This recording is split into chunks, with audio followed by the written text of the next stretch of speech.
Back pain ரொம்ப இருக்கிறவங்களுக்கு, அதாவது முதுகு தண்டே உடஞ்சிட்ட மாதிரி தாங்க முடியாத வலியா இருக்கும், அந்த மாதிரி இருக்கிறவங்களுக்கு, அது மட்டும் இல்லாம இடுப்பு வலி கை கால் குடைச்சல்லாம் இருக்கிறவங்களுக்கான ஒரு சத்தான ரெசிபி தான் பார்க்க போறோம். இது நீங்க டெய்லியும் ஒரு உருண்டை சாப்பிட்டீங்க அப்படின்னு சொன்னா இந்த வலிகள் எதுவுமே இருக்காது. இது குழந்தைங்கள்ல இருந்து பெரியவங்க வரைக்கும் யார் வேணா சாப்பிடலாம். இப்ப எப்படி செய்யறதுன்னு பார்க்கலாம் வாங்க.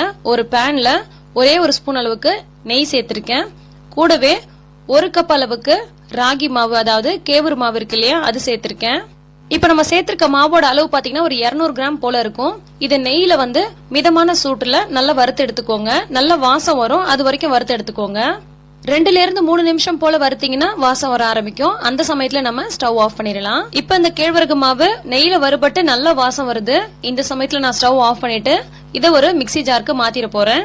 இது அப்படியே நீங்க சூடாவும் மிக்ஸி ஜார்ல சேர்த்துக்கலாம், இல்லன்னா கொஞ்சம் லைட்டா ஆற விட்டுட்டு அதுக்கப்புறமா மிக்ஸி ஜார்ல சேர்த்துக்கோங்க. இந்த ராகி மாவை வறுக்காம செஞ்சீங்க அப்படின்னு சொன்னா அவ்வளவு டேஸ்டா இருக்காது. வறுத்து செஞ்சீங்கன்னா சாப்பிடறதுக்கு நல்ல டேஸ்டாவும் இருக்கும். இப்ப இது கூடவே 1/4 கப் அளவுக்கு நாட்டு சர்க்கரையோ அல்லது வெல்லமோ அல்லது கருப்பட்டியோ சேர்த்துக்கலாம். நான் நாட்டு சர்க்கரை சேர்க்கிறேன்.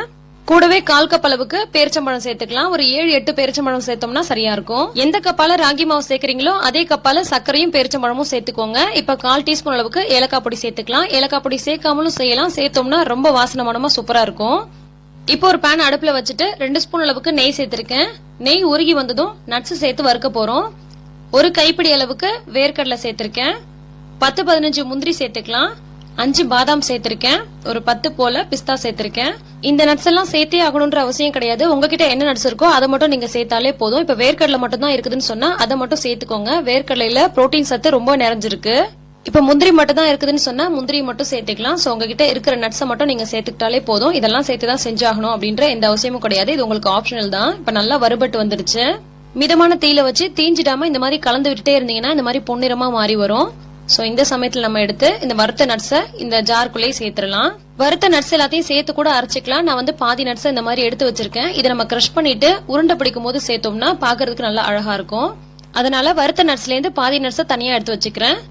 இப்ப நம்ம மிக்சர் ஜாரை மூடிட்டு நல்லா அரைச்சு விட்டு எடுத்துடலாம். இதுல நம்ம நாட்டு சர்க்கரை பேரிச்சம்பழம் சேர்த்திருக்கனால வேற எதுவும் சேர்க்கவே தேவையில்லைங்க. இது உருண்டை பிடிக்கிறதுக்கு சரியான பக்குவத்துல இருக்கும்.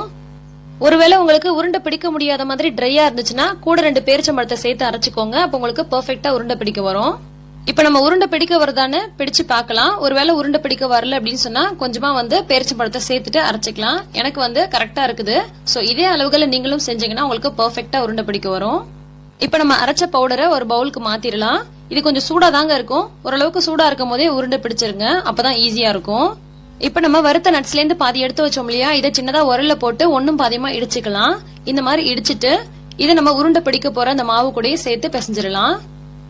இந்த மாதிரி நட்ஸை ஒன்னும் பாதியமா இடிச்சு போட்டு உருண்டை பிடிக்கும் பொழுது பாக்குறதுக்கு அழகா இருக்கிறது மட்டும் இல்லாம சாப்பிடறதுக்கும் இடையில கடிபட்டு ரொம்ப ரொம்ப டேஸ்டா சூப்பரா இருக்குங்க. இப்ப நட்ஸை சேர்த்துட்டு எல்லாத்தையும் நல்லா ஒரு முறை கலந்து விட்டுட்டு எந்த அளவுக்கு சைஸ் நமக்கு தேவையோ அந்த அளவுக்கு சின்னதாவோ அல்லது பெருசாவோ நமக்கு ஏத்த மாதிரி உருண்டை பிடிச்சுக்கலாம். இதை உருண்டை பிடிக்கும் போது நம்ம கையில நெய் எதுவும் அப்ளை பண்ண தேவையில்லைங்க. ஆல்ரெடியே நம்ம இதை வறுக்கும் போது நெய் சேர்த்திருந்தோம் இல்லையா, அந்த நெய்யே நமக்கு இந்த மாதிரி உருண்டை பிடிக்கும் போது வெளியாகி வரும். அந்த நெய்யே போதும். சோ நம்ம எக்ஸ்ட்ரா எதுவும் நெய் அப்ளை பண்ண தேவையில்ல. பாருங்க, இந்த மாதிரி அழகா நம்ம உருண்டை போட்டாச்சு. சோ மீதம் இருக்கக்கூடிய மாவுல சின்னதாவோ பெருசாவோ எப்படி உங்களுக்கு வேணுமோ அந்த மாதிரி நீங்க எல்லா மாவையும் உருண்டை போட்டு வச்சுக்கலாம். இதை நீங்க 2 வாரம் வரைக்கும் வச்சு சாப்பிடலாம். இதுல நம்ம சேர்த்திருக்க பொருள் எல்லாமே அவ்வளவு சத்தான ஆரோக்கியமான பொருளுங்க. இதை நீங்க தினமும் ஒண்ணு சாப்பிட்டு வந்தீங்கன்னு சொன்னா இடுப்பு வலி கை கால் குடைச்சல் முதுகு வலி இதெல்லாம் எதுவுமே இல்லாம காணாம போயிடும்.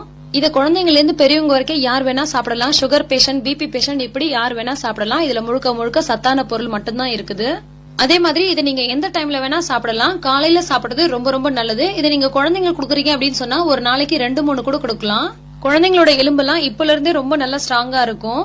சத்தான பொருளா இருந்தா சாப்பிடறதுக்கு அவ்வளவு டேஸ்டா இருக்காதுன்னு சொல்லி நிறைய பேர் நினைச்சிட்டு இருப்பாங்க. டெஃபினட்டா இதை நீங்க ட்ரை பண்ணி பாருங்க. ரொம்ப ரொம்ப டேஸ்டா இருக்கும். சாப்பிடறதுக்கும் ரொம்ப நல்லா இருக்கும். ரொம்ப உடம்புக்கு சத்தும் கூட. இதை நீங்க 2 வாரத்துல இருந்து 1 மாசம் வரைக்கும் ட்ரை பண்ணும் போதே உங்களுக்கு சூப்பரான ரிசல்ட் தெரியும்.